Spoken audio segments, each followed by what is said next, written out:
He actually stamped out traditional orders. He closed them down. It's not for the Pope to be a popular political leader. He's not elected by the faithful. He's just simply not. He is there to do one thing, and that is to protect the dogma, the doctrine and the teachings of the Catholic Church. This week, Pope Francis, one of the most controversial popes of the modern era. The mainstream media have been focusing on whether he was progressive enough, ignoring those who think he wasn't conservative enough. We'll explore that side of the discussion with conservative Anglican Catholic online commentator and former federal MP, George Christensen. And the first of our two election minor party special panels this week, I'll be joined by Senator Gerard Rennick of People's First, Jordan Ditloff of the Libertarians, and Trumpet of Patriots Rob McMULLAN, three Senate candidates who say you don't need to vote for the major parties. They have the ideas and energy to make a real difference. And some great news about the other side in just a sec. Let's go.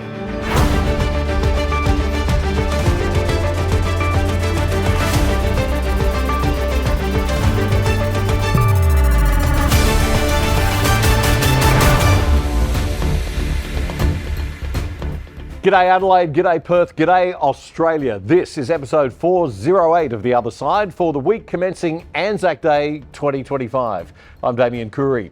The Other Side is your analysis of the best news and commentary without the woke. Our bias, we always declare it right up front, is sensible centre-right, what we'd call good old-fashioned everyday common sense Aussie values. And we definitely do not expect you to agree with everything we say. You're going to disagree with a lot that's on today's show, possibly. That is not what this show is about. We're about bringing you different perspectives for your consideration through a classical liberal, conservative and libertarian lens, unlike the left-wing lens that's dominant in most of our Aussie media today. And most importantly, I think we pay our own way with your voluntary support via our website, othersidetv.com.au. Please get on there and support us if you like what we do. We have some very big news this week, and that is that we are returning to our weekly format. From this week, we'll be putting out a new episode every Friday night again. So no more fortnightly shows. We are back every Friday night with a weekly full-length show dropping at 7 p.m. Eastern Time starting this week. Speaking of our media typically looking at the world through a left-wing lens, it took about 5 minutes after the Pope's death was announced before our national broadcaster, the one we all pay for whether we like it or not, turned it into an ideological discussion about, you guessed it, the role of women in the Catholic Church. On Easter Monday night, a panel of experts hit the ABC radio airwaves to discuss women in the clergy, and not a single conservative sat among them. I guess they couldn't find any conservative Catholics to explain the doctrine of the Church regarding women clergy. I mean, there's only, I don't know, about a million of them all over YouTube these days.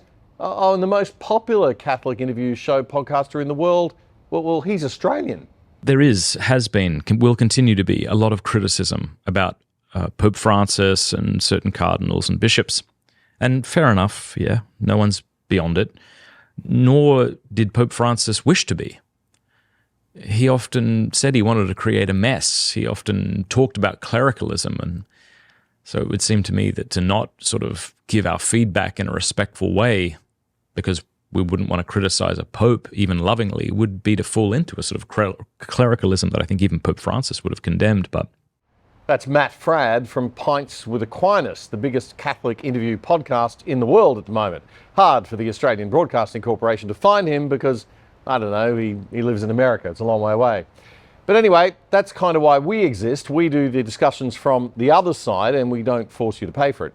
Since Monday night, the ABC and most of the Aussies media coverage has been all about how wonderfully progressive and socially liberal Pope Francis was and whether he should be more so, ignoring the fact that he had many prominent critics both inside and outside the church precisely because of that perceived social liberalism. Last year, you decided to allow Catholic priests to bless same-sex couples. That's a big change. Why? No, what I allowed was not to bless the union. That cannot be done because that is not the sacrament. I cannot. The Lord made it that way. But to bless each person, yes. The blessing is for everyone. for everyone. To bless a homosexual-type union, however, goes against the given right, against the law of the Church. But to bless each person, why not? The blessing is for all. Some people were scandalized by this, but why? Everyone, everyone. You have said, who am I to judge? Homosexuality is not a crime. No, it's a human fact. Pope Francis on the US 60 Minutes in May last year.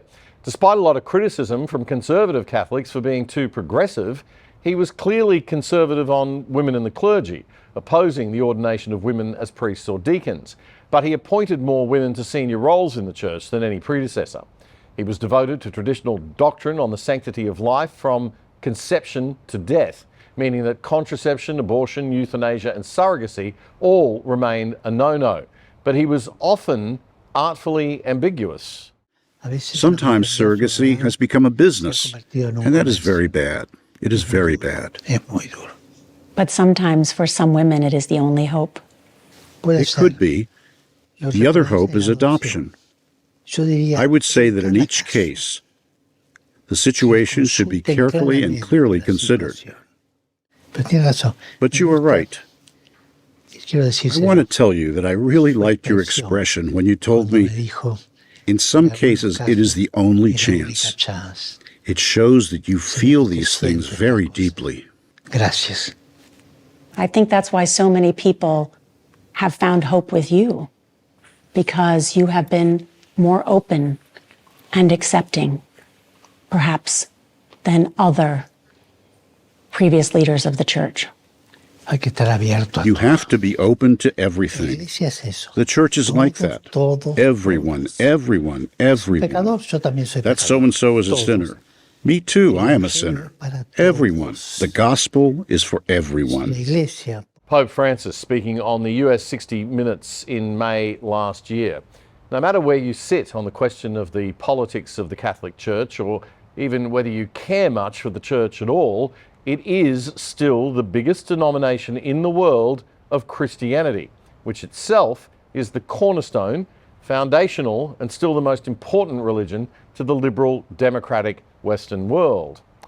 So, any debate within the Church about social progressivism versus social conservatism isn't one that we can just ignore as irrelevant, even if we're not Catholic or even Christian.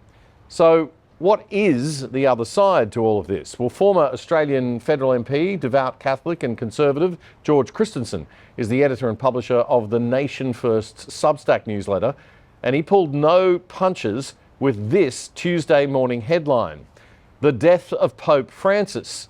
Nation First looks at the end of a catastrophic papacy and the possible coming of something worse. George writes that Pope Francis destroyed Catholic tradition by flooding the Church with globalist ideology, moral relativism, and political activism. The Pope had a carefully cultivated image of humility and simplicity, George writes, but that behind it stood something much darker. A man whose pontificate did more to disfigure the Catholic Church than perhaps any in modern memory. And with him ends more than a reign. It closes the most confusing, scandal-ridden and ideologically compromised papacy in centuries. Well, joining me now is the man who wrote those words, George Christensen. Thank you very much for your time and being on the other side again, George. Well, thank you very much, Damien. And can I just correct one thing? I am a Catholic, but I'm what you would call an Anglican Catholic, not a Roman Catholic. Okay. There is a distinction, but I'm very, very sympathetic, obviously, to the concerns of traditional Roman Catholics who have suffered long under this papacy that's just ended. Yeah, well, you have pulled no punches in your criticism of the Pope. And of course, as we heard Matt Fradd say, it is appropriate to discuss this. I mean, it was something that was being very widely discussed online between conservative and non-conservative Catholics, Christians and atheists and agnostics for a long time.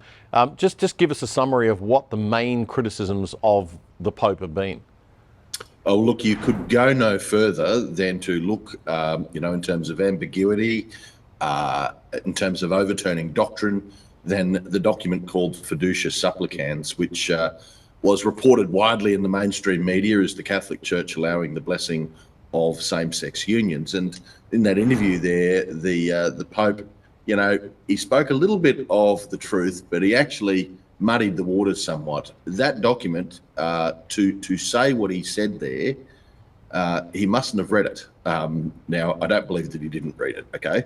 The document actually explicitly talks about the blessing of same-sex couples. It doesn't talk about the blessing of individuals. It talks about the blessing of couples. Now, traditional Catholic teaching, right up until that moment, that document was released about 2 years ago or a year and a half ago. Traditional Catholic teaching would say that the church cannot bless something that is intrinsically disordered, that is a sin. Now, in the eyes of the Roman Catholic Church, homosexual unions are a sin. So you see where the issue is. They put out stuff like that, and I could give you a myriad of more of things like that, from statements that the Pope made on theological matters, to cracking down on traditionalists, to throwaway lines on same-sex marriage, to awarding abortion advocates with papal medals. All of that sort of stuff went on in this papacy. Now, the progressive Catholics, George, would say, and we've heard this all over the ABC, there's been a lot of progressive Catholics getting their say this week, but they would say that, you know, the world has changed, Western civilization has changed, the church has alienated a lot of people over the last couple of decades, or maybe since the 60s, by not keeping a pace with that change, and that's why church numbers are down, and the church needs to be sensible, be reasonable, and adjust with the times. Not a position that the conservatives in the Catholic Church hold, obviously. See, that's the view that somehow the church is some democracy, that people can vote for dogmas and doctrines and the rest of it. That's never been the case, never will be the case in a real Roman Catholic Church. I've got to say that once the Roman Catholic Church starts to do that, I firmly believe, and this may seem to some of your viewers to be crossing into tinfoil hat theory, but a lot of Catholics, traditional Catholics particularly, would believe it, that the moment that we have people voting on doctrine and dogma within the Roman Catholic Church, it will actually cease to be the Roman Catholic Church. The problem is Francis actually opened up the church to that with this push for what he called synodality. But he knew that he was being so radical in his papacy that he could not go too far. So it would always be 3 steps forward, 2 steps back with Francis.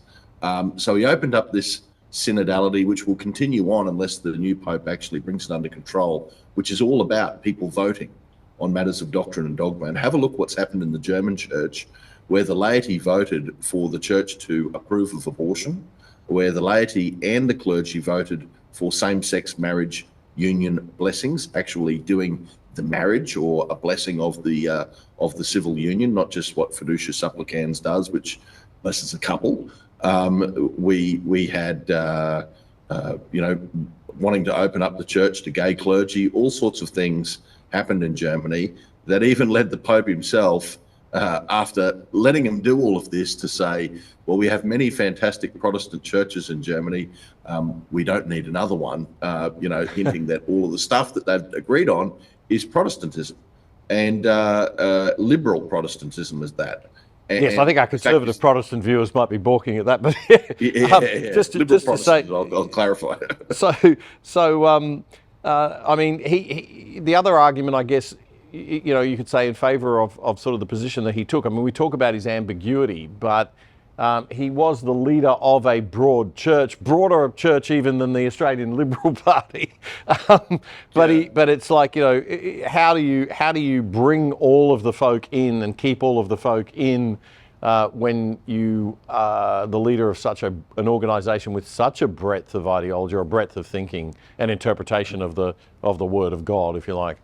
Well, let's have a look at the facts that the biggest growth area within the Roman Catholic Church these days is in what they call the trad cat movement, whether it's the Latin Mass guys that and girls that turn up in droves to hear the old mass that the Pope Francis tried to actually crush and destroy, or whether it's just traditionalist Novus Ordo priests, which means the new mass, but priests doing it in a very traditional and respectful way and adhering to all of the old doctrines and dogmas of the church that actually are still in existence. They're not old, they're current.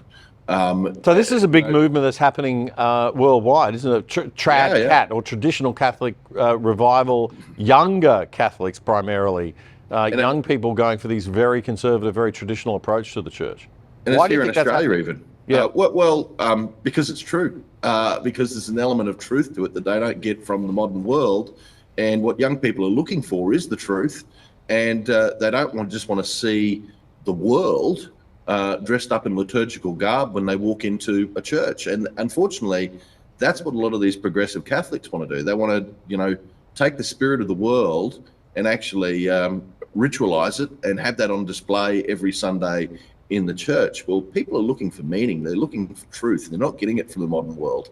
That's what I believe that traditional style of Catholicism offers. But again, as I say, the criticism of Francis, he went out of his way, not just to criticize those people, calling them, saying that they were in clericalism or that they were rigid Catholics and all the rest of it. He actually stamped out traditional orders. He closed them down.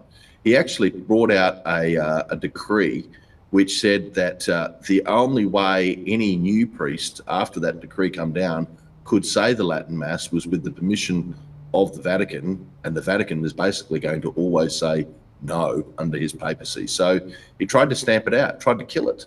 And you got to wonder why that being the case. Now, just want to say one thing.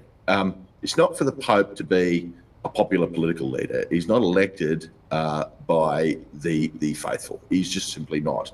He is there to do one thing, and that is to protect the dogma, the doctrine, and the teachings of the Catholic Church, otherwise known as the magisterium. He is the protector of all of that. That is his role. And, to say that he needs to open up and be everything to everyone, and that's the way to keep Catholics in the pews. Well, I just told you the traditionalist area is growing. And I can also tell you, when the Catholic Church in Australia here was saying that same-sex marriage, that plebiscite that we had, that people should vote no to it, I looked around in the church when, I attended it there, and I could see some people in the pews there that were very ardent advocates for same-sex marriage still going along to church.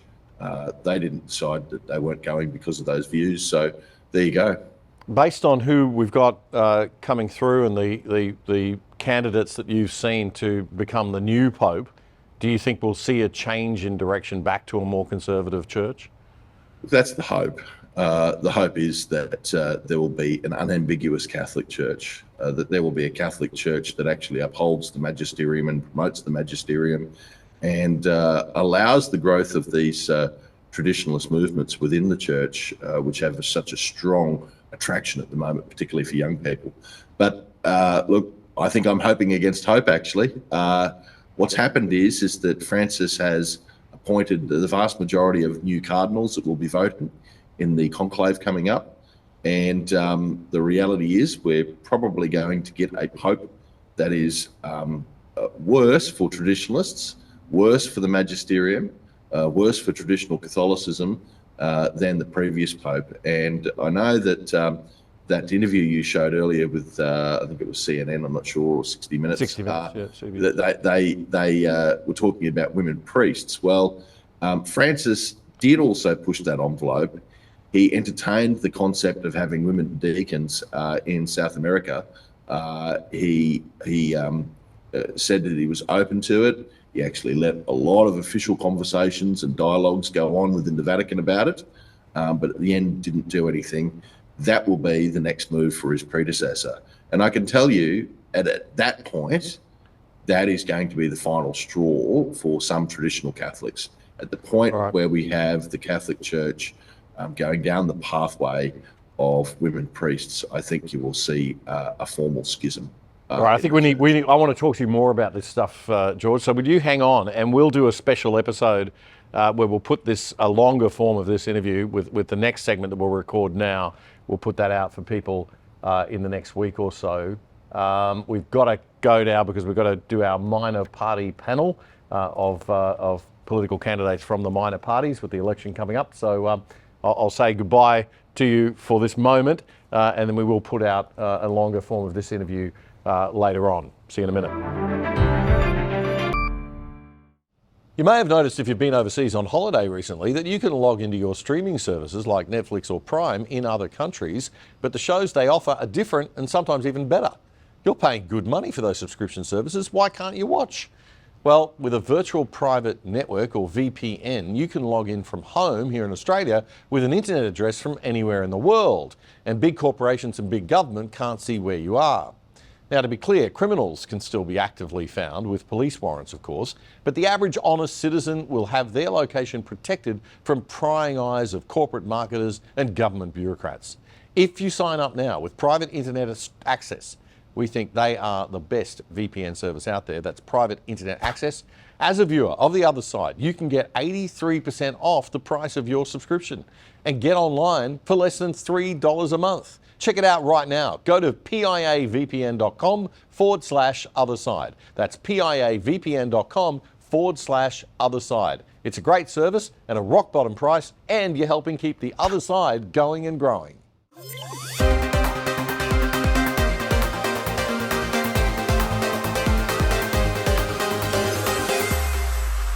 As if the Australian newspaper's news poll was a Bible of truth more than just a poll of general sentiment with a fairly modest sample size, everyone in the Australian media has decided that Peter Dutton has lost this election and all is done and dusted. Smells like 2019 to me. Remember how Bill Shorten was certain to win? Oh yeah, he lost. The views of many hadn't shown up in the polls. The quiet Australians, they called us. More likely deliberately ignored Australians, I think. Here's where the Australians News poll has the primary vote this week. Labor is on 33, the Coalition on 36. Now the Coalition is two political parties, remember, the Liberals and the Nationals and the LNP in Queensland. So this means our two major parties, Labor and Liberal, have got less than 1/3 of the national vote each. That really is something in and of itself. Never before have Australians been so disillusioned with both major parties and as disengaged as today, I reckon. Most young people are turning to the Greens as an alternative. Like most left-wing parties, they prey on the young's tendency to easy emotional manipulation and their lack of maturity and understanding of economics and the complexities of life. Steal from the rich and give to the poor sounds pretty good when you're 20. It's barking mad if you still believe it at 40, though. Smart young people are starting to wake up, however, I've got to say. Thanks to social media, they are getting the economics education that shamefully they didn't get from our lousy high school system.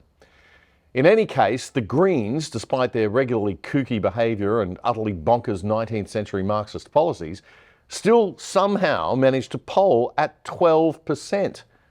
The largest Conservative party, Pauline Hanson's One Nation, remains where it's been pretty much forever, steady at around 7%, and the others have 12%. So who are the others, and are they worth voting for? Well, I'm very glad you asked. A lot of them are on the right side of politics, and we'll be meeting them today and next Friday. We need to avoid the self-fulfilling prophecy that this election is lost for Peter Dutton. It is not. Albo is cocky, Dutton is still competitive, and more specific internal polling shows support in the seats that matter is still favouring the Coalition. So any outcome in this election is still possible. And don't forget the influence of the minor Conservative and Libertarian parties. Because the thing is, and this is really important, folks, Australia's preferential voting system, you can vote for a minor party or parties, and if they don't win, your vote will still count for the major party that you put highest up in your rankings. It's pretty cool stuff, really. So if you sit on the right side of politics, you can vote for the Libertarians, Gerard Rennick's People's First, or Palmer's Trumpet of Patriots, or One Nation, and then put the Liberal or National Party, or LNP if you're in Queensland, next. And then your vote will still count for them if the minor party candidate you voted for doesn't get up. and you can choose the order. You do not have to follow any political party's how to vote card. But that rule applies in the Senate vote too. In the Senate, you're voting for 6 of the 12 people who will represent your state for the next 6 years. That's why every 3 years it's called a half Senate election. And you can preference those people however you like. Today on the show, we've got 3 minor party Senate candidates with us.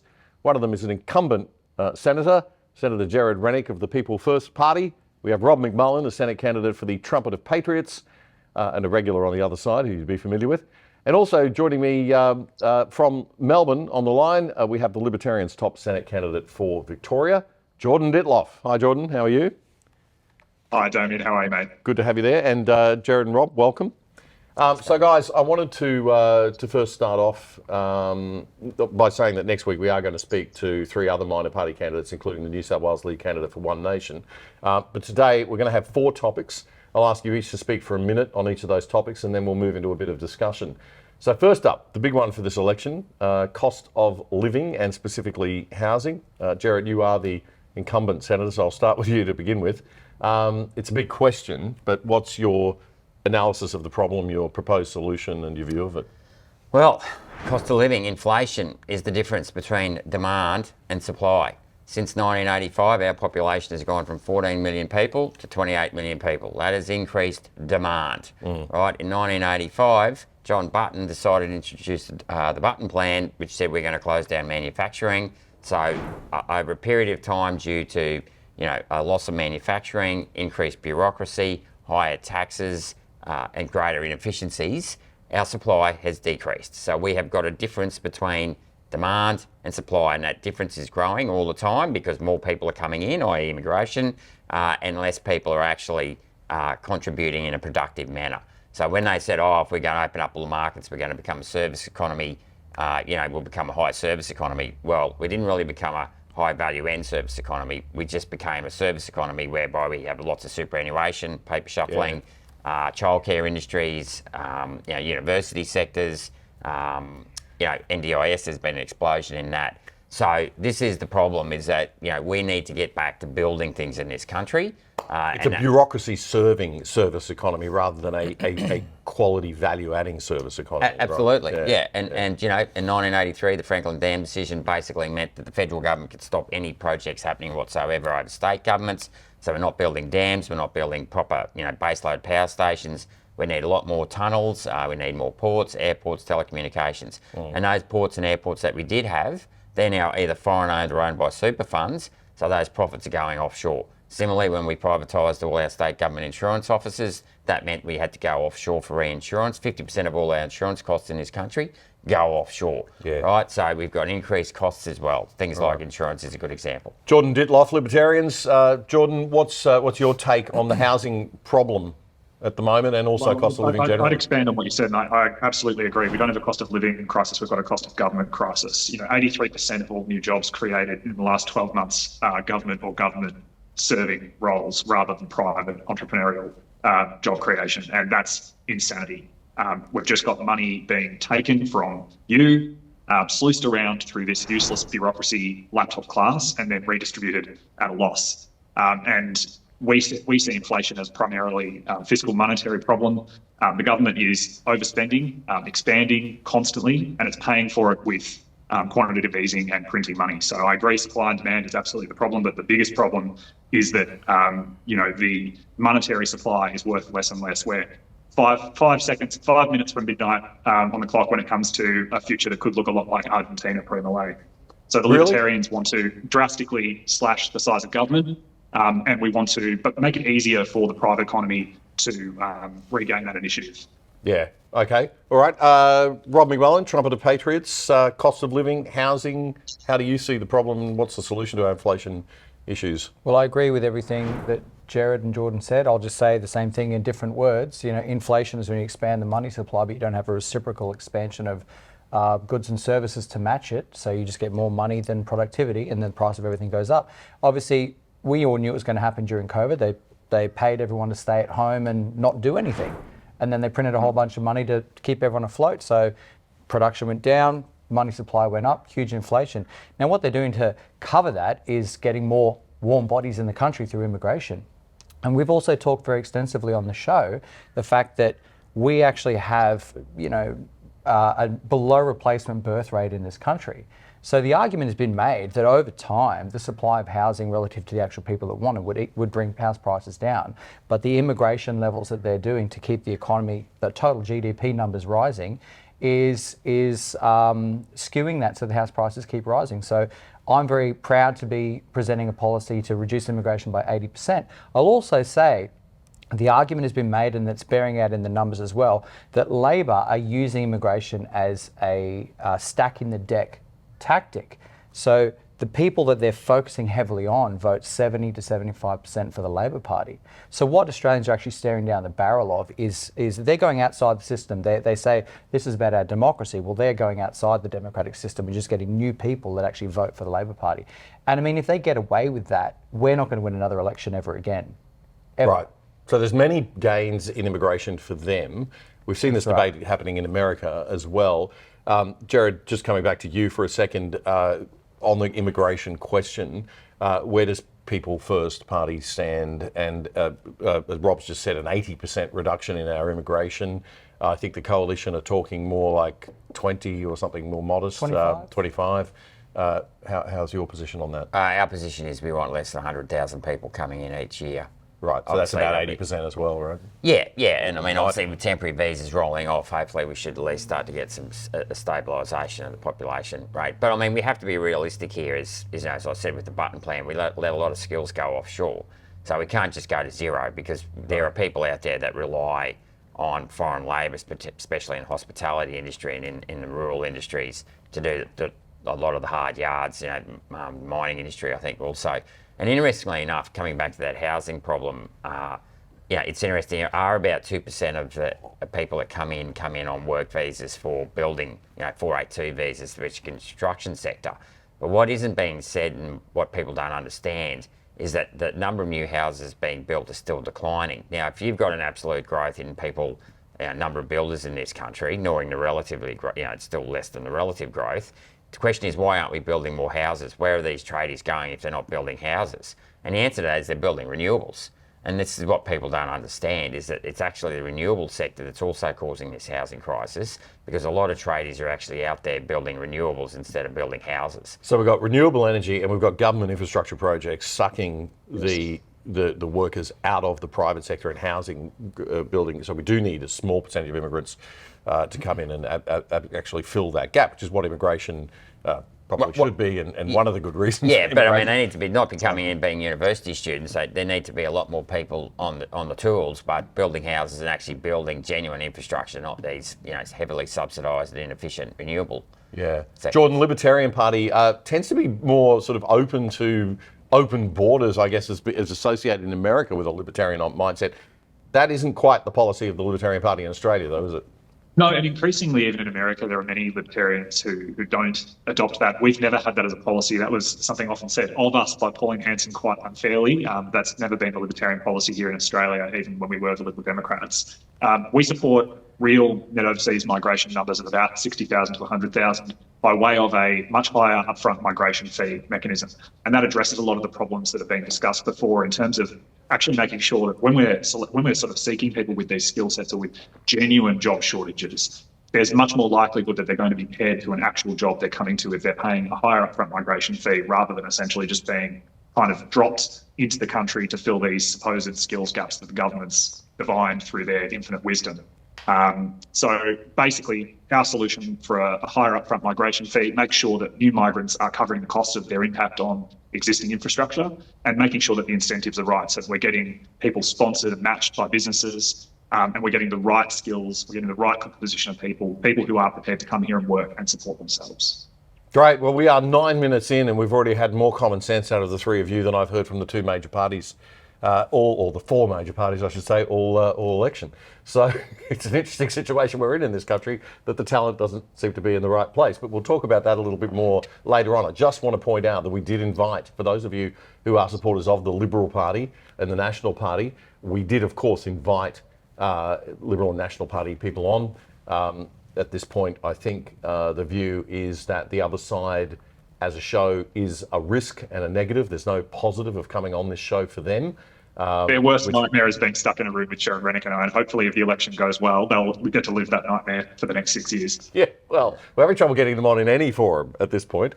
So I think they've got a view of this program, or a view of all of the sort of conservative centre-right podcasters and shows, which probably needs to change, but they are stuck in that 20th century PR mindset, I think. But anyway, that's my problem. We'll take a quick break. We'll come back, and we are speaking to our first of two minor party panels on the other side this week. And we're going to do the same next week, but we'll be back in a moment to discuss more issues with these three very impressive gentlemen. You're watching The Other Side with Damien Coorey, Australia's best independent news commentary show, bringing you up to speed on the issues that matter most every second Friday. In between, don't miss The Other Side Unplugged, as Damien comments on current news and conducts in-depth interviews with the people who matter whenever the need arises. Simply subscribe for free on YouTube by hitting the subscribe button and bell, so you'll be notified whenever we post anything. And to really stay in touch, check out our independent website at othersidetv.com.au. You can sign up for free there too, or join the exclusive side and help support our show for less than $5 a month. This is The Other Side. In this election campaign, we've seen too many candidates from the Greens and Teals walking away from the microphone and camera when approached with very reasonable questions from the public or social media people or the mainstream media. We've shown you over the past few weeks some astounding video clips of the reluctance of Greens and Teals to answer even the most basic questions. And there's plenty more online. Accountability is core to healthy politics, and we must not reward politicians who run away from a microphone or a camera. The worst case of this I think I've ever seen in my career in media happened this week. Monique Ryan, the Teals member, she's already an MP for Kooyong in Melbourne, one of the so-called independents that are heavily funded by Simon Holmes Accord's Climate 200 political action fundraising group. She delivered this appalling performance this week on Sky News. Let's just try. Look, we tried. I'm going to just do something a little bit different here. We did try to speak to Monique Ryan this morning. We asked her team whether it would be okay, as she hasn't taken up that invitation to us, but she is here. So we might just see if we can ask her this morning how their campaign is going. As you can see, the volunteers, this is the runway up into the early voting booth. I'll just ask Monique how she's going. Monique, hi. Hi, how are you going this morning? We're just live on Sky. I'm actually just trying to... Oh, yeah, we don't want to interrupt, but we just wanted to... Is that right? Yeah, we are. Well, in the interest of a bit of transparency, we just thought maybe we'd just want to know how your campaign's going this morning. It's going well, thanks, Laura. Yep. But I am here to engage with voters. We're at pre-poll. It's the middle of the election campaign. So I'm not sure that it's really ideal for you to be interrupting that process. Have you had any other thoughts about whether it's okay to pay influencers? Thanks, Laura. Sorry, Laura, she's already declined the interview. Yeah, I know, but we are in public. This is in the interest of transparency, wouldn't you thought? She's already declined the interview, but you could just go back to... Okay, so we tried. We tried. So this is the only voting booth in Hawthorn. Monique Ryan obviously doesn't want to talk to us this morning. We're not here to ask her any tricky questions. It's just in the interest of transparency, which is the platform that the Teals run on. But everyone else can make up their mind. An excellent job there from Sky News' Laura Jays, although she shouldn't be apologising for that, and that was very reasonable and polite. In my day, we would have been a lot more vicious, I think. Once upon a time, PR kids wouldn't dare tell a reporter to go away like that. Again, accountability is core to healthy politics, and we must not reward politicians who run from a microphone or camera ever. They have a responsibility to be accountable. They're out there putting themselves out for vote.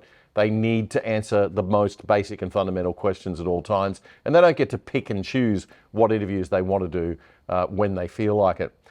There are other alternatives to vote for than these people, especially given Australia's preferential voting system, under which your vote can never be wasted, as they say. You can vote for minor party candidates and then put your preferred major party after them. And if the minors don't win, your vote will still count for the major party that you put first up or highest up. Now, this is a really important part of our system that we don't hear enough about. And this week, we're speaking to minor party candidates Jordan Ditloff from the Libertarians, Senate candidate for Victoria, Senator Gerard Rennick for Queensland, formerly LMP and now with his own People's First Party, looking to hang on to his seat in the Senate, and Rob McMULLAN, a regular commentator on our show, running for Trumpet of Patriots. Rob, I wanted to ask you, why did you decide to run with Clive Palmer's party? I know you ran for the UAP in a Brisbane City electorate at the last election, and you decided to stick with Clive again. Yeah, look, I had a good experience last time. There's a lot of conspiracy theories about Clive and the people around him, but I've always had a great time, been treated with respect, and it's a very straightforward operation. And in my dealings with them the last 3 years, I think their heart's in the right place. I think they're actually genuine people. And I think there's people like Sue Ellen and Ralph are very passionate, genuine people. And I think they say exactly what they think. And I don't think there's any second layer there, to be honest. And, you know, I think there are some criticisms that are very valid about the party, which is why they don't stay active in between. I think the main thing is that everyone that is in the party actually works in Clive's businesses, and they do the politics as an add-on to a full-time job. Right. It's a lot of work, and everybody pitches in at election time. I think that could definitely change, but I'll have to say that I agree with the policies. I agree that we need to do something about the country. We've talked about immigration, housing, cost of living, even the social structure and demographics going forward in the country. I can safely say if we don't even have a population that's replacing itself, we don't have a functional society. And so on a personal level, for me, it's like I don't enjoy politics, but I think the costs of not engaging in politics when you have to are greater. Yeah. So that's why I decided to get involved and why I do things. All right, I better put the question to the other guys too before we jump Sure. into our next topic. But Gerard, the LNP didn't re-endorse you. I don't want to dig up old history, but basically in a nutshell, you could just tell us quickly what happened, why you set up the party, what your objective is. Well, I mean, I had 5 years as a senator. I got into politics to try and reform the taxation system and the monetary system and streamline the bureaucracy. That wasn't happening with the LNP. Obviously, it wasn't re-endorsed, and I thought, well, I may as well spend the last 8 months talking about policies that I want to talk about. And I think it's probably fair to say that we've got a much stronger set of policies than what the LNP has. And, you know, I mean, albeit it's one senator, we've come out with a number of good, strong policies like lifting the tax-free threshold to $40,000, voluntary superannuation, childcare paid directly to parents. You know, we want an infrastructure bank. No, you know, the neoliberals never jump up and down and say, you know, companies can't issue new shares out of thin air. Well, we need to issue infrastructure bonds, as Rob said before. We need to, basically, if we're going to issue credit, it needs to be secured against an asset. So we've got some good policies, and that's why I wanted to run and put those policies out there. We're getting brilliant feedback. I've had, you know, a lot of huge social media interaction in the last few months, and you know, it's just a shame that the Liberal Party doesn't have the courage to, you know, stand up for what it believes in. It has no vision, and that's what People First has. We have a vision, and we have the know-how to implement that vision. That's an indictment of your former party, though, isn't it? Oh, absolutely. Yeah, they're weak and insipid. I mean, it's just, you know, I mean, Peter Dutton backflipped on the public servants. That was terrible. You know, their policies are all temporary. You know, $1,200 one-off rebate. You've got a $20,000 entertainment expense that lasts for 2 years, and the fuel excise cut, which I think lasts for 1 or 2 years as well.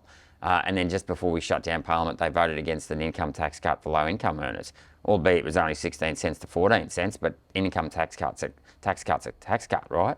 You got to take it. And yet here they are. They're playing politics instead of standing up for their own principles, which, you know, as we saw throughout COVID.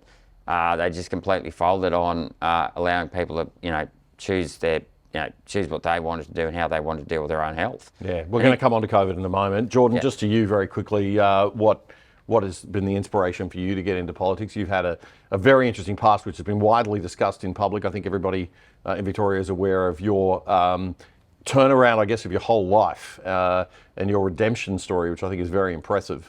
But very, very quickly, the party itself and...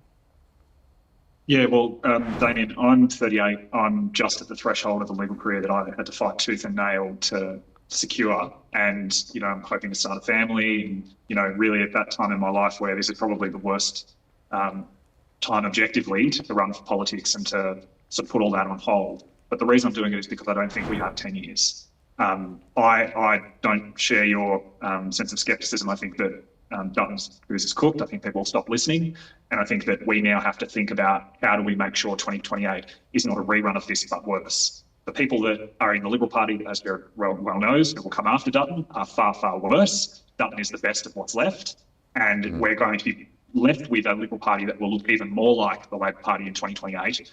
And I'm running, and the Libertarian Party are running, not just to take part, but to disrupt and take over the system. We need to be in a position where either individual minor parties or minor parties in coalition in a much more organised way than was achieved this time. I'm very proud of what Gerard and I and others were able to achieve with short notice in cooperation, but I think it needs to be starting immediately after the election plan for 2028.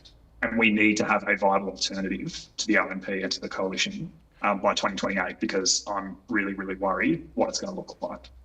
All right. Well, I think I really want to have this discussion more deeply after the election, guys. I really do. I think it's a very important conversation, especially if they lose. But I'm still holding on to that little bit of optimism, or fair bit of optimism, that the voters out there, well, I think they're going to vote for you guys. I really do. And maybe put the LNP as the next preference, and then that might get Dutton over the line this time.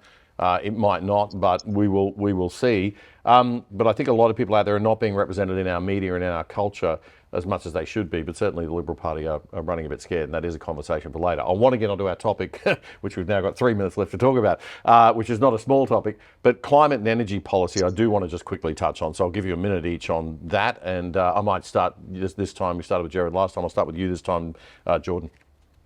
Yeah, look, speaking of Monique Ryan, part of her dirt file on Amelia Hammer and Kooyong was our extreme policies, such as abandoning net zero renewable targets and, leaving the Paris Accord. And if those policies are extreme, then call me an extremist. I think that whatever you think about man-made climate change, and you don't have to be a climate skeptic to think that the policies we've got are running our country into the ground for no benefit. We've got China firing up new coal-fired power stations at a rate of knots. We're happy to export our brown coal to China, and we're fighting with one hand behind our back. We're a nation with resource abundance, but energy scarcity and incredibly costly energy and unreliable energy. We're like, Victoria's turning into that other V, Venezuela, where we're getting load shedding and brownouts in summer. It's just an absolute indictment, and Australia needs to take advantage of the fact that we are a nation with an immense amount of mineral and energy wealth.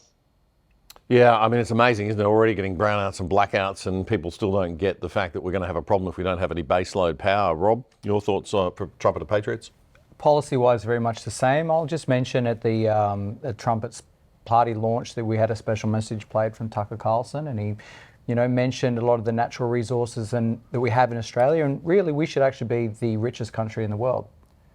And we're in a per capita recession, and that's because we're giving away our raw minerals way too cheap, and we're suffering under expensive and unreliable power. So yeah, we're very much the same. Exit Paris, abandon net zero, whatever mix of renewables, coal and nuclear, obviously repeal the nuclear ban. I'm always very skeptical when you have rolling gaslighting. So if you look at the conversation around nuclear power, it's like, oh, it's going to melt down. Well, now they're safe.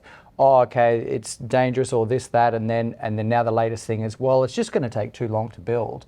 I mean, so when it's too expensive, I think, is the other thing that the analysis is showing that it's going to be more expensive. But I guess data in, garbage out with those analysis. Well, that's right. But long term, though, over the next 100 years, is it more expensive? Yeah, well, that's right. So that's a bad argument. Yeah. That's what I mean about rolling gaslighting. So I'm very skeptical of the people who are skeptical of nuclear. Well, I think the answer comes from the market, right? And your background, Gerard, I suppose, would speak to that. The financial markets, and that's what free market's all about. It has a way of working this stuff out. I mean, people won't invest.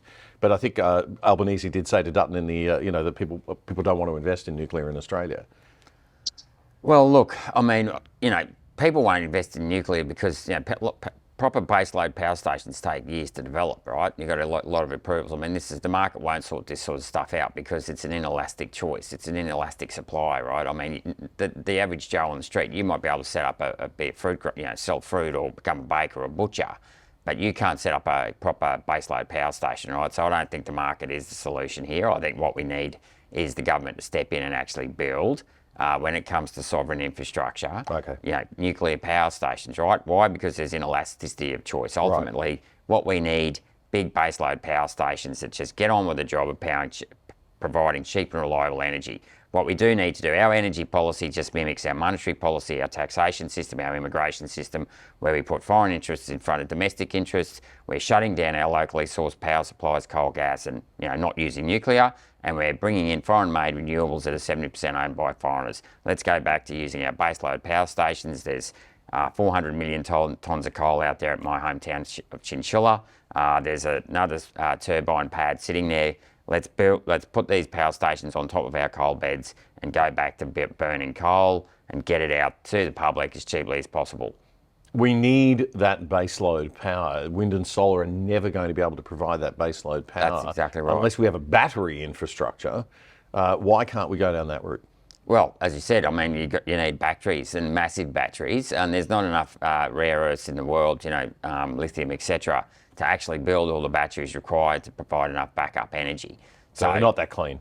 And it's not that clean, no. And I mean, I say this in my stump speeches, look, if you want to drive a Tesla or have some solar panels on your roof, that's fine, right? But don't tell me that, you're saving the planet, and don't use my taxpayers' dollars to subsidise your choices. Bingo. Right? So at the end of the day, we've really got to stop lying about this and get real. It's not just the whole renewable argument is completely flawed to begin with, but not only that, we're selling out our own country and selling out our children by putting these foreign renewables in front of domestically supplied coal, gas, and what we should be using is nuclear as well. I think a lot of what people don't understand is that energy, the cost of energy is the cost of everything. So it's a fundamental underlier of inflation, period, right? We don't have cheap energy, we are in big trouble. And also that, renewables aren't reliables. And we need to have that baseload power or we're in serious trouble. But there's also the defence question, right? We're putting ourselves at risk a little bit. Oh, absolutely. All right, gentlemen, thank you very much. We will be back in just a moment. We're speaking to 3 of our minor party candidates on the minor party panel number 1. We'll be doing another one next week on the other side. Stay with us. I want to tell you about a fantastic initiative that's happening out of Canberra right now. It's called the Awards for Men in Leadership. The awards are given out on International Men's Day, which is November 19. They're designed to combat the increasing denigration of masculinity in our culture and the widespread discrimination against males inside and outside the workplace. The goal is to lift the well-being of boys and men and facilitate healthy collaboration between men and women. The awards for men in leadership are designed to inspire men to make a bigger contribution to family and community and to elevate positive male role models. There's a $10,000 scholarship for studies and professional development, public recognition for the winners, and a year of mentorship and executive coaching for each recipient. It's targeted at young men and middle-aged guys who fought their way up from some other kind of disadvantage. This is the 3rd year of the awards and it'll be the biggest yet. To find out more, just search up the Awards for Men in Leadership on Facebook.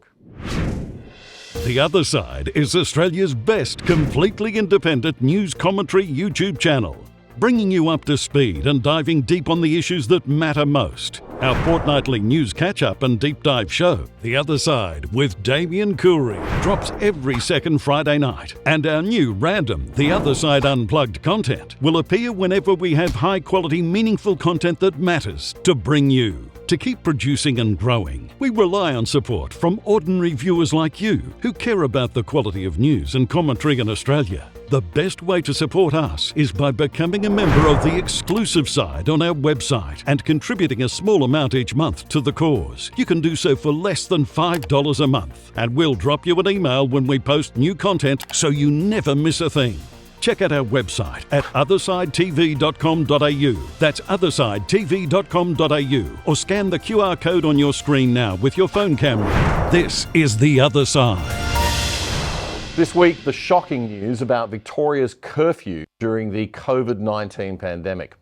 This is the policy of Dan Andrews that nearly wrecked the state of Victoria economically and caused psychological, health and financial injury to many. It's still being felt today. Boy, do we need a royal commission and some real justice brought to bear so that politicians never attempt to do this sort of thing again. It seems the Victorians have started to wake up. The Labor Party is polling uncharacteristically badly in the usually quite left-leaning southern state. Some respite for the good Victorians who watch this show, perhaps. The simple fact is that at the time the curfew was brought in, virtually no other city in the world was doing it. And now we have the revelation from Melbourne's Sunday Herald Sun newspaper this week that it was all about politics and not a decision based on any health advice whatsoever. The newspaper reported that the draconian decision to take away the freedom of Melburnians and make millions live under a COVID curfew was not based on medical advice. An explosive document, the report says, released this week after a 4.5-year legal row, shows former Premier Daniel Andrews and his government's unprecedented decision to lock Victorians in their homes between 8 p.m. and 5 a.m. for 2 months back in 2020 was not occurring on public health advice, but is a decision taken by Cabinet. So it was political, bureaucratic, but not based on health advice. An email exchange between the former Chief Health Officer Brett Sutton and the then Public Health Commander Finn Romanis proves that the extreme lockdown measure had not been proposed by health experts, the newspaper writes, although they ultimately supported the move as a way to limit transmission of the virus. That report in the Sunday Herald Sun in Melbourne. We'll go to you first on this one, Jordan Ditloff, on our minor party candidates panel this week. You are the Victorian on our panel today, so should we have a Royal Commission, Jordan, and when you think of all the pain and suffering that people had separated from their families, separated in some cases from their dying loved ones, that's what bugs me the most. Yeah, look, it wasn't shocking to me. It was vindicating. The Libertarians said this from the beginning. And Daniel Andrews didn't nearly ruin the state of Victoria. He did. We're looking at $26 million of interest repayments a day alone, not anything into the principal. And that is just absolutely unacceptable and inexcusable. And we need accountability for those decisions. We need a Royal Commission with real teeth that is going to be covering the actions of the states during that time as well. And we need a Royal Commission that isn't set up to find nothing. And we need real accountability, and we need consequences for those who were involved and driving this draconian policy. And as we've already said earlier, and as Rob rightly mentioned, that the economic consequences of COVID for all Australians through the decisions of the then Morrison government are decisions and costs that our children and grandchildren are going to be paying. So, you know, and the worst part about all of this is that if we don't have this kind of truth-telling and accountability and consequences, they will take the lesson that they can do this again at the next manufactured crisis. Well, full credit to the Libertarian Party in Victoria, who at a state level fought like crazy on this issue as it was unrolling. I think we're the only party who were really doing We were the state opposition of Victoria for those 2 years, and that's not an exaggeration at all. No, Tim Quilty and David Lindridge are people that all Victorians owe an immense debt of gratitude to. Yep, extraordinary work. And somebody else who fought also very strongly at a federal level was the gentleman sitting right beside us here, Senator Gerard Rennick. You've been one of the most passionate fighters for justice around this. Didn't manage to get a Royal Commission up just yet. Where's that all at now federally? Well, it's not going anywhere. I mean, and quite frankly, it's not a question of whether or not we get the Royal Commission up or not. It's a question of whether or not the politicians end up in jail where they belong. So I'm interested in the outcome, which is jail time for these guys. There's no, nice way to put it. So, a Royal Commission on what basis, though? I mean, what could they be charged with? Well, they can charge with unfairly locking people up and destroying people's lives. Yes. I mean, it was a form of assault. I mean, they've used those lockdowns to actually then force people to get an injection. Right? Against their will. I mean, that's assault.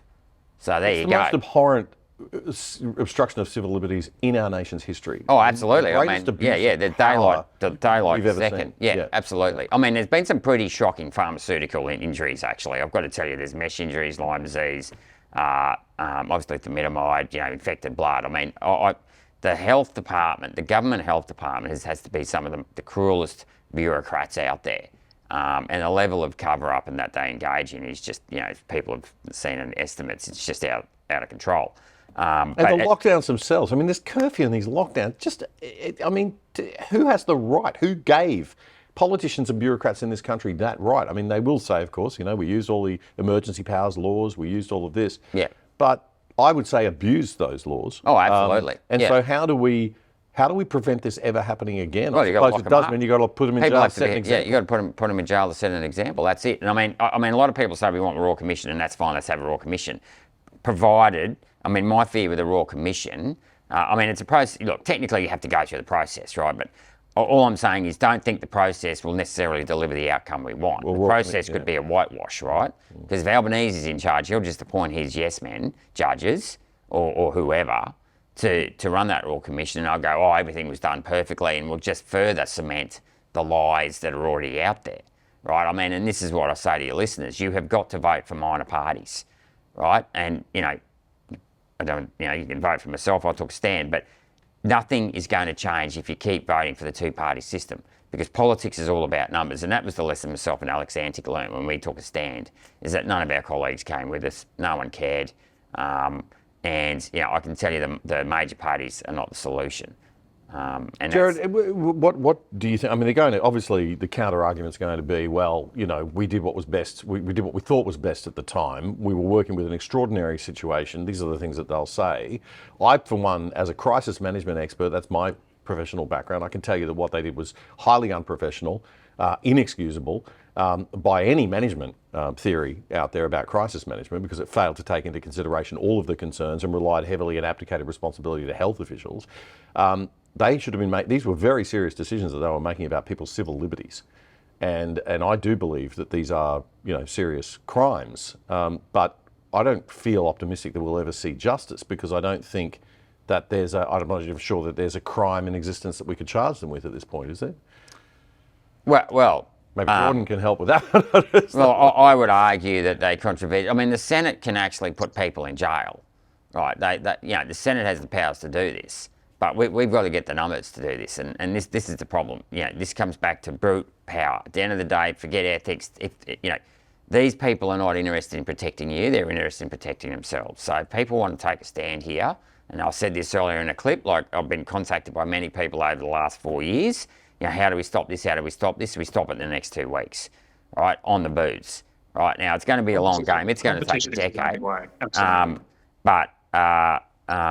Well, it's not competition. It's actually about doing something about it. So don't be a keyboard warrior. You've got to get out there, get on the booze. So you know, I haven't seen many other minor parties out there. We're manning booths. We've got most of our booths manned throughout pre-poll and hopefully on polling day. We won't fill everyone on polling day. You got to get out there. You got to get that voting slip into people's hands. We have to get you know, minor party senators. What states are you in at the moment? We're running Senate candidates in every state. Yeah. We're not necessarily in New South Wales. We're behind Craig Kelly, because Craig proved himself throughout COVID. So WA? No, we're not right. We ran out of time to get many candidates in other states. So we're focusing on Queensland. Yeah. No, that's all right. We're focusing on Queensland with a view to getting myself back in, and hopefully some other senators from other states. And we've got to build, but this is going to take a generation to build this minor party up. And you know, yet again, they're not looking at us as serious alternatives, the people in the public, because the people we have there now, you know, whenever the media reports on the minor parties, they only ever do it when it's a pile-on. When Pauline's fighting Lydia Thorpe's carrying on, Jackie Lamb is shouting. That's all I care about. And this is the problem, is that we need a party that's going to come across as more professional and polished, with solutions that wants to focus on, you know, solving the problems that people want us to solve, and not engaging in, you know, needless toxic infighting. Yeah. And just before Rob, I think when I said competition, what I mean is that the major parties behave like a company that has no competitors. They are a literal duopoly or a cartel. And the only way we're going to get them to change is not by shaming them or embarrassing them, because they don't have any sense of shame or any principles to be embarrassed by. We need to actually punish them at the polling booth. So I totally agree. Right. Well, it seems to be working, because they're down to less than 1/3 of the vote each. So there is a lot to be done. A lot can be done. So people out there feeling not optimistic that we can change things, well, we definitely can, and it is happening. Rob, your thoughts on just the COVID stuff? Sorry. The revelations coming out of Victoria, that for me, that's the smoking gun. That was just a massive power trip. It was lying. It was psychological manipulation. And I think there would have to be some law that you could find that's similar to when a police officer abuses their power. I'm sure there's something out there that can be used. And I agree with Gerard. Everybody knew it was wrong. We all knew it was wrong when people felt that way, and we said so vociferously at the time. People need to be in jail. They knew what they were doing against such vocal opposition. People need to be in jail. Obviously, the Trumpet's policy is getting the accountability that needs to happen, that you want. And I'll also say, back to the original immigration question, you know, I really want to harp on this point for your listeners, is that we feel like separating someone from their dying grandmother is wrong. But if the demographics change in such a way, the population as a majority won't feel like that. Do you know what I mean? Yeah. You bring in people from other societies that have other ways of looking at the world and other ways of doing things, and then we will be like that. Yeah. And we won't have this feeling as a majority anyway that things like that are wrong, that we actually have intrinsic freedoms. Yeah. Well, yeah, it's a very good point. Culture does, politics is downstream of culture. That's why this show exists, of course. All right, we're going to take another quick break. We'll come back. We're going to have our final segment. We're going to be talking this time about government in general and the need to keep government small. Stay with us. The other side doesn't get more than $1 billion of taxpayers' money to bring you news from a centre-right perspective like the ABC does to bring you news from a left-wing perspective. In fact, we don't get a red cent from the government. We need voluntary donors and supporters like you to keep going and growing. And we hate asking for charity, so we've done a deal with what we think is the world's best VPN, virtual private network service. It'll keep you and your family truly safe without slowing down your internet speeds, and you can watch Netflix or other streaming services using your regular accounts with them as if you're viewing from any country in the world. And you can sign up for less than $3 a month and get a whopping 83% off the normal price. Just go to piavpn.com/otherside to sign up and get more info. That's piavpn.com/otherside.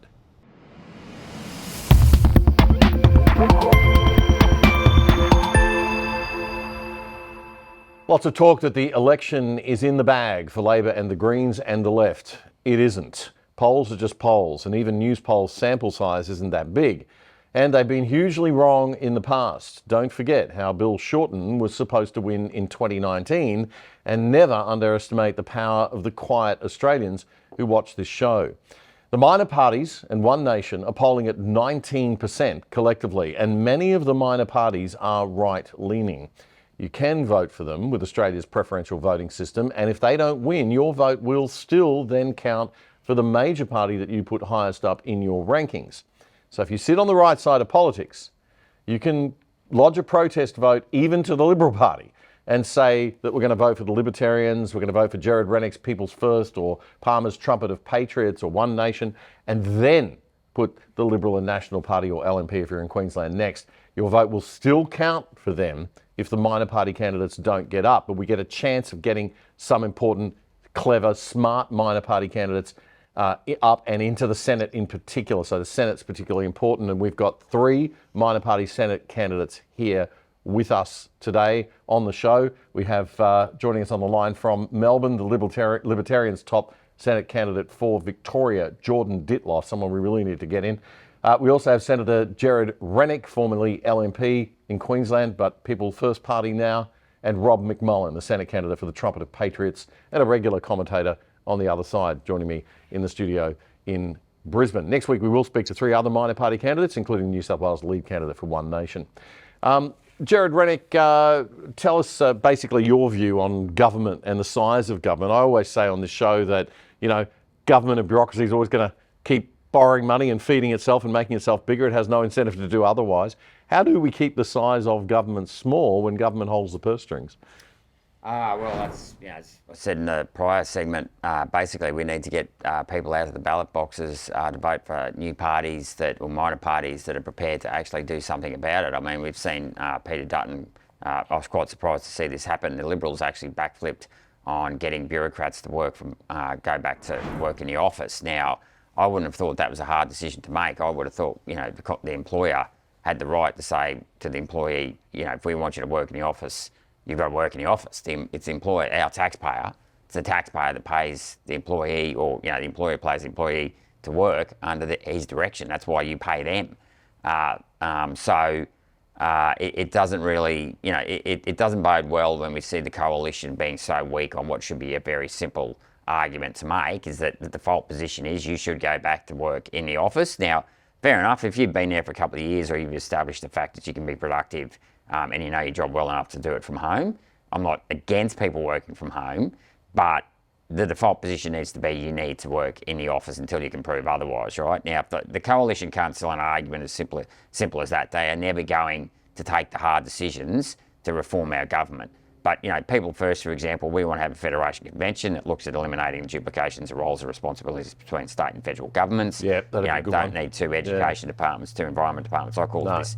This was the first thing I addressed in my maiden speech. The ambiguous responsibilities between state and federal governments in this country, and the vertical fiscal imbalance is killing this country stone cold dead, and it has to stop. Well, the problem, this is the problem, right? We've just got this monster that keeps growing and feeding itself because it's incentivized to do so. There's no force that's saying get smaller. And then when you get a politician, this is what cracks me up, you get a politician that comes up and says, oh, we're going to cut the public service, and then it's a hue and cry. Well, okay, so we just need to be careful with the language we use here, right? There's the public service and there's the bureaucrats, right? So in terms of, if you're going, I said this last time I was on the other side, this is where Campbell Newman went wrong, right? You don't touch your front end.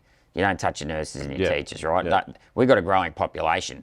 I don't know why you would need to cut front-end services if you've got such a growing population. That makes no sense. Right. And I touched on this in my maiden speech. It is wrong that we're shutting down maternity wards in the regions here in Queensland when we have 9 growing health bureaucracies in this country. So let's be very clear. I totally support our front-end work, our frontline services, and we need them. They are an important part of government, and that is the part of government I believe in, right? So I 100% behind those front-end workers. It's the backroom bureaucrats who don't serve the people like our front-end workers do, but who are trying to control us. And they sit there and they're a hammer looking for a nail that are basically like, you take the COVID issue, right? COVID's moved on, everyone's moved on, but there's still a bureaucracy now dealing with COVID. And of course, they're leaking to the media all the time saying, oh, look, there's another new virus just around the corner, right? Be scared, go and get another shot, right? So this is the problem with a lot of these bureaucratic departments. They're created and then they become hammers looking for nails. I mean, the AFP is a classic example with these hate crime laws. Crime is dealt with by the state police force. It is not a federal issue. Yet we saw in the last or second last sitting in Parliament, more hate crimes laws introduced. Okay, now putting aside the whole civil liberties side of it, right, you don't need your federal government passing laws on violent crimes because that is dealt with by the state police forces. And it's Chris Minns and his police forces dealing with the caravan plot. But why? Yeah, and that was this is one of the reasons why the coalition, I still think, will lose the election. They have replicated Anthony Albanese's first 18 months where he focused on the voice. They have then gone down the whole Israel Gaza issue, and they've spoken more about that in the last 18 months than they have on the cost of living. And they've taken it to the extreme whereby they jumped on that bomb plot in the caravans, let's bring in more hate crimes bills. They backed in the online safety stuff. Now, admittedly, they did vote against the disinformation bill, not because they didn't have their own bill, just because they didn't like their version of Labor's bill, right? But yet again, we have a coalition government, or coalition party that is not doing what they say they are doing, which is actually having the courage to take on the size of the bureaucracy, not talking about front-end services, the bureaucracy. And the Canberra bureaucracy is so easy to attack or go after because half the bureaucracy works in Canberra. So you've only got to go after those people there, and it's not hard. There's so many. So not just do we need to streamline the... It's not hard, you reckon? Yeah. They're pretty powerful. Well, see, I disagree. If you get your language right, glad to hear that. Get your language right. Use your language. And we have a policy. We want a means test to defined benefit scheme for retired public servants. Right? It is absurd how much those people are getting paid. And of course, the irony of it is the people that earn the most get paid the most in retirement. That's not what a pension should be. The pension should help poorer people, not richer people. Those poorer people that got out of bed throughout their working careers and went to work anyway, even though they were getting paid peanuts to do it. They're the ones we need to be looking after with a pension, not wealthy bureaucrats. Senator, thank you. Rob McMULLAN, Trumpet of Patriots, the question of size of government. What are your views? I agree with Gerard largely. I mean, we've talked about things that are natural monopolies. You don't want heaps of roads everywhere, so I don't want a market of roads. I'm happy for it to be a natural monopoly that's accountable to the people, the sovereign entity of the country. So I think there is definitely a role for government. I agree about frontline workers, but the government needs to get out of ideological spending. If you've got an ideology, pay for it yourself, and they need to get out of the middle class, I guess, market for goods and services.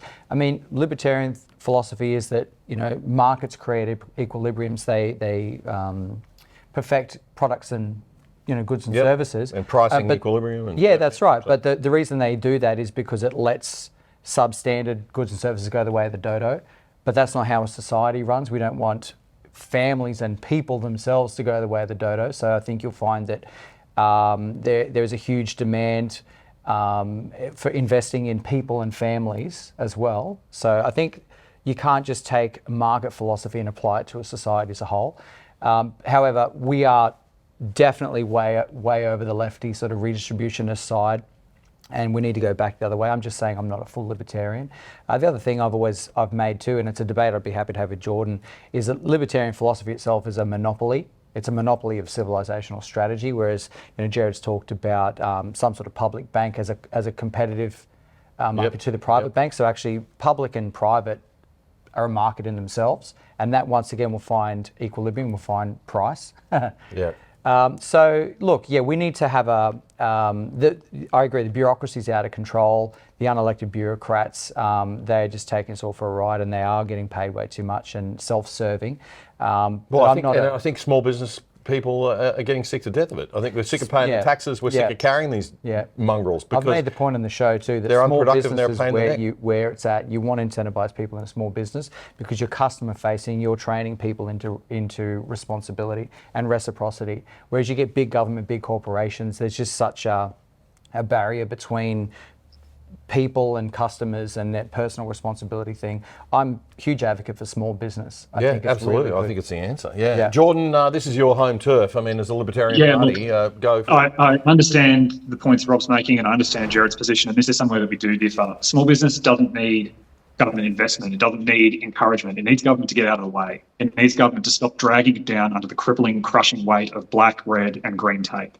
I understand the sensitivities around the terminology of cuts and public service. I understand that most Australians don't understand how much of the government bureaucracy is unproductive. But the arguments Gerard's making work at a state level. At a federal level, the federal government delivers almost no direct services, no nurses, no teachers.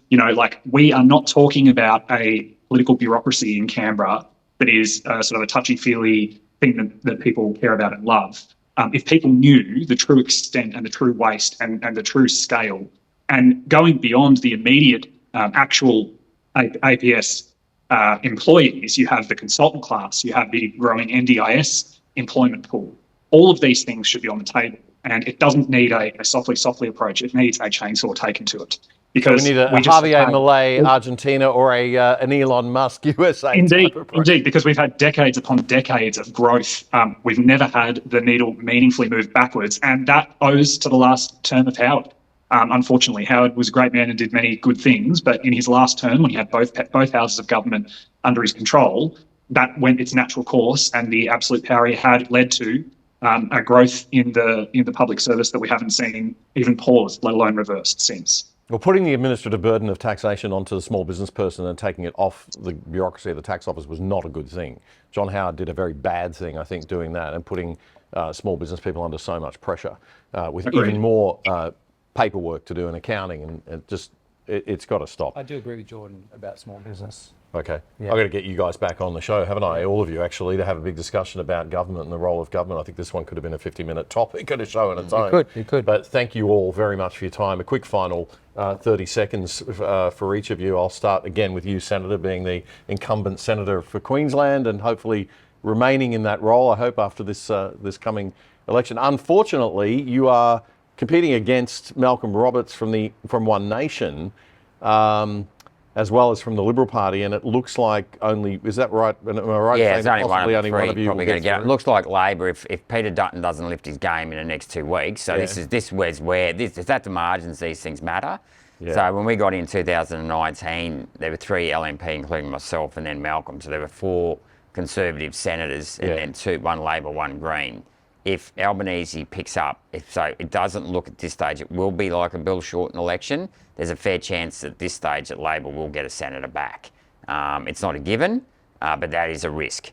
Right. So that's the fear. So they'll actually get another senator in the Senate. Okay, so if you're on the Senate right in Queensland, your vote really matters in the Senate. Yeah. Get that Senate paper right. Yeah, and you've got to, like I said, you've got to vote for a minor party. I would argue, vote for people first. I think we've got better solutions. I think I'm younger and I'm inconsistent. I mean, One Nation support compulsory superannuation. I've listened to Malcolm Roberts for years slag off BlackRock. and now here he is back in compulsory superannuation.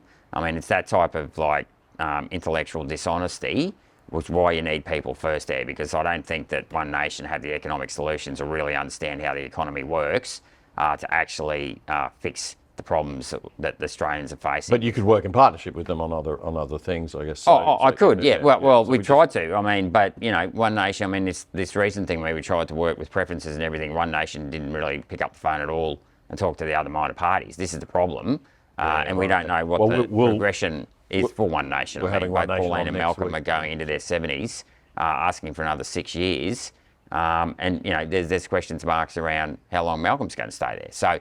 What is One Nation's transition plan? We have a plan, we have a vision. We're going to set up divisions in every state. We are aiming to get 12 senators into the Senate, and then we're going to aim to get the balance of power when the Conservatives are in government, so we hold them to account, just like I did when I was in the Liberal Party, so I'm a proven performer. Yep. We then want to go and take the lower house seats. And, you know, we've got vision. We're going to be collaborative. We're not going to be polarising. And I think, you know, people first is the way forward. Yep. Okay. And you've got a long-term vision, a long-term plan there. Jordan, the Libertarians, just a final minute, I guess. Yeah, look, I'm 38. I am the generation of people who are bearing the brunt of this decades-long legacy of mismanagement. Young people want to see hope. They want to see future. They want to see someone like themselves in me have a seat at the table in Canberra and in the Senate. And the Libertarians more broadly are a party of principle. We're a party that doesn't have a sort of a cult of personality or a rich patron that sort of limits our ability to grow. We've already got divisions in every state. We've got a genuine grassroots movement. We've got vigorous branches, and we're going to be growing, not going away. All right. Jordan Ditloff from the Libertarian Party in Victoria, and Trumpet of Patriots, Rob McMULLAN, Queensland. Final minute, mate. Like I said, I'd urge your listeners to consider the costs of not being involved in politics, and we've got some fine gentlemen here. Your listeners should also remember you can't waste your vote. There's no splitting the Conservative vote. You could vote for us. You could put my name down as an individual candidate and put whoever else after that if we get eliminated. But what you're actually doing there is sending a signal that you like the policies, you like obviously maybe us as people or the things that we're saying.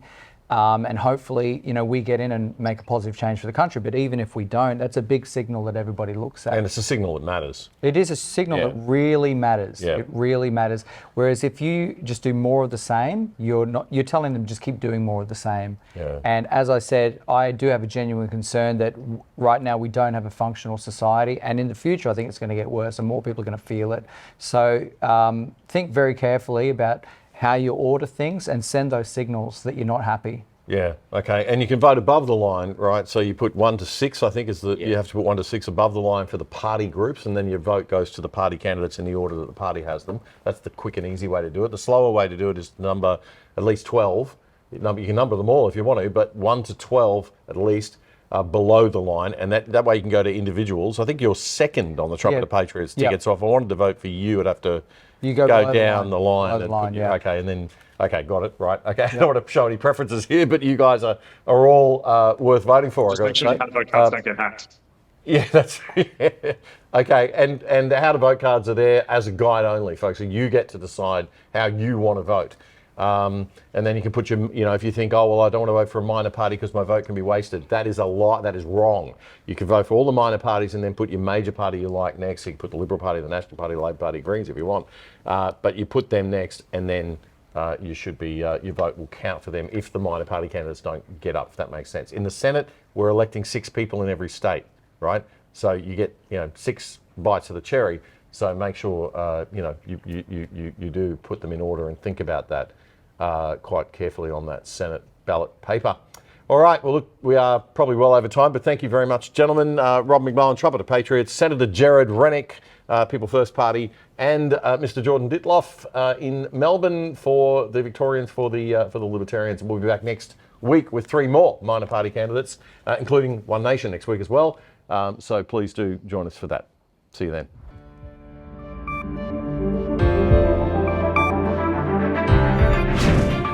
The Other Side with Damien Coorey. is Australia's best independent news commentary show, bringing you up to speed on the issues that matter most every second Friday. In between, don't miss The Other Side Unplugged, as Damien comments on current news and conducts in-depth interviews with the people who matter whenever the need arises. Simply subscribe for free on YouTube by hitting the subscribe button and bell, so you'll be notified whenever we post anything. And to really stay in touch, check out our independent website at othersidetv.com.au. You can sign up for free there too, or join the exclusive side and help support our show for less than $5 a month.